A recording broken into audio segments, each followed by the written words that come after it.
Jail से सरकार चलाने में दिल्ली की जनता का अहित हो रहा है और मैं पूछना चाहती हूँ माननीय मुख्यमंत्री अरविंद केजरीवाल जी से, आप तो नसीहत देते थे देश के सभी राजनेताओं को, आपकी आत्मा क्यों सो रही है? डिमांड ये है कि हमारे नेता अरविंद केजरीवाल को फौरन रिहा किया जाए।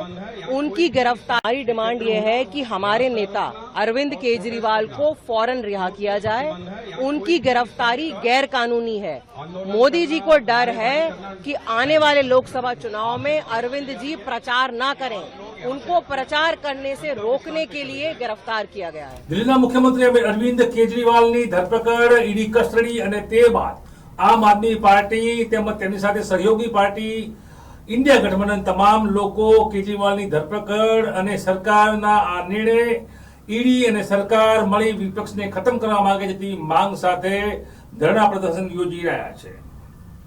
દિલ્હીમાં આ ધરણા પ્રદર્શન યોજાઈ રહ્યા છે એ કેજરીવાલની ધરપકડ બાદ સતત આમ આદમી પાર્ટી અને ઇન્ડિયા ગઠબંધન પોતાના પ્રવક્તાઓ દ્વારા સરકાર પર વિવિધ પ્રકારના આક્ષેપો પણ કરી રહ્યા છે। ભાજપ અને આમ આદમી પાર્ટીના કાર્યકરો આજે દિલ્હીમાં વિરોધ પ્રદર્શન કરી રહ્યા છે। આપના કાર્યકરોનું પ્રદર્શન મુખ્યમંત્રી અરવિંદ કેજરીવાલની ધરપકડના વિરોધમાં છે, જ્યારે ભાજપના કાર્યકરોએ કેજરીવાલ છે તેઓની ધરપકડ થઈ ચૂકી છે, તેઓ ભ્રષ્ટાચાર એટલે કે લીકર કેસમાં કસ્ટડીમાં છે અને માટે તેઓએ મુખ્યમંત્રી પદથી રાજીનામું આપી દેવું જોઈએ તે બાબતનો ભારતીય जनता पार्टी કાર્યકરો વિરોધ કરી રહ્યા છે। जेल से सरकार चलाने में दिल्ली की जनता का अहित हो रहा है और मैं पूछना चाहती हूँ माननीय मुख्यमंत्री अरविंद केजरीवाल जी से, आप तो नसीहत देते थे देश के सभी राजनेताओं को, आपकी आत्मा क्यों सो रही है? आपको नैतिकता पर इस्तीफा दे देना चाहिए। आज माननीय सौरभ भारद्वाज जी ने प्रेस कॉन्फ्रेंस करी है मोहल्ला क्लिनिक्स को लेके। मैं पूछना चाहती हूँ ये बनावटी सहानुभूति का माहौल क्यों बना रहे हैं? ये वही मोहल्ला क्लिनिक्स है जहां पर माननीय मुख्यमंत्री अरविंद केजरीवाल जी के राज में घटिया दवाइयां बढ़ती थी, नकली दवाइयां बढ़ती थी, फर्जी पैथोलॉजिकल टेस्ट होते थे और आपको याद होगा डॉक्टर्स पेशेंट को नहीं देखते थे, एडमिनिस्ट्रेटिव स्टाफ देखता था। आज ये बनावटी सहानुभूति के लिए प्रेस कॉन्फ्रेंस करी जा रही है। माननीय मुख्यमंत्री अरविंद केजरीवाल जी को जिम्मेदारी लेकर नैतिकता पर इस्तीफा देना चाहिए। આમ બંને રાજકીય પાર્ટીઓ પોતપોતાના દાવા પ્રતિ દાવા સાથે પોતાના પ્રદર્શન દિલ્હી ખાતે યોજી રહ્યા છે। દિલ્હીના મુખ્યમંત્રી અરવિંદ કેજરીવાલની ધરપકડના વિરોધમાં આમ આદમી પાર્ટીનો સતત વિરોધ ચાલુ છે। આજે પાર્ટીના કાર્યકરો છે વડાપ્રધાન આવાસનો घेराव કરવાની યોજના બનાવી घेराव કરવાની જાહેરાત કરી ચૂક્યા છે। डिमांड ये है कि हमारे नेता अरविंद केजरीवाल को फौरन रिहा किया जाए। उनकी गिरफ्तारी गैर कानूनी है।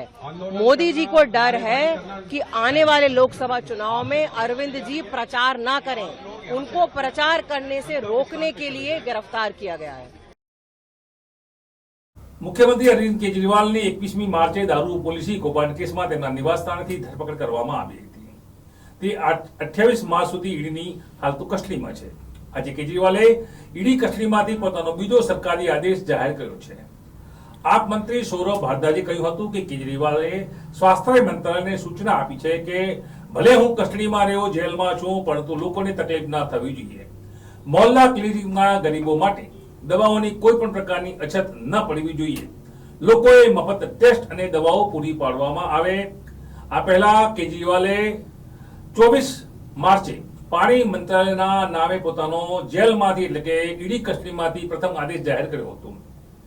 તેમણે જળ મંત્રી આતિશીને દિલ્હીમાં જ્યાં પણ પાણીની તંગી છે ત્યાં ટેન્કરની વ્યવસ્થા કરવાની સૂચના આપી હતી। કોર્ટમાં તેમની હાજરી સમયે તેમણે કહ્યું હતું કે તેઓ મુખ્યમંત્રી પદથી રાજીનામું નહીં આપે અને જરૂર પડશે તો જેલમાંથી જ પોતાની સરકાર કેબિનેટ ચલાવશે।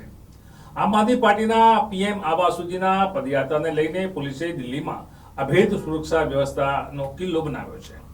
પોલીસે કહ્યું છે કે અમે આ પ્રદર્શન માટે મંજૂરી આપી નથી। પોલીસે એ પણ સ્પષ્ટ કર્યું છે કે પીએમના આવાસની આસપાસ ધારા 144 લાગુ કરી દેવામાં આવી છે। પોલીસનું સ્પષ્ટ કહેવું છે કે અહીંયા કોઈએ પ્રદર્શન કરવાની મંજૂરી આપવામાં આવશે નહીં અને લોકો કાયદો અને વ્યવસ્થાની સ્થિતિને બગાડવાની કોશિશ કરશે તો કાયદેસરની કાર્યવાહી થશે। આમ ભારતીય જનતા પાર્ટી એક તરફ કસ્ટડીમાં રહેલા લિકર કેસમાં સપડાયેલા અને જેલવાસ ભોગવી રહેલા કેજરીવાલને હવે નૈતિકતાથી રાજીનામું આપવું જોઈએ અને તેઓની રાજીનામાની માંગ પણ કરી રહ્યા છે. તો આમ આદમી પાર્ટીના કાર્યકરો આ ધરપકડ ખોટી છે, રાજકીય છે અને તે રીતે પોતાનો પણ પક્ષ મૂકી રહ્યા છે. આજે તેઓએ યોજના બનાવી છે કે પીએમ આવાસ નજીક ઘેરાવ કરે. આમ દિલ્હીમાં અરવિંદ કેજરીવાલની ધરપકડ બાદ તસવીરોમાં દેખાઈ રહ્યું છે તે રીતે રાજકીય મામલો ગરમાયો છે અને બંને પક્ષો પોતપોતાનો પક્ષ રજૂ કરી રહ્યા છે. નમસ્કાર.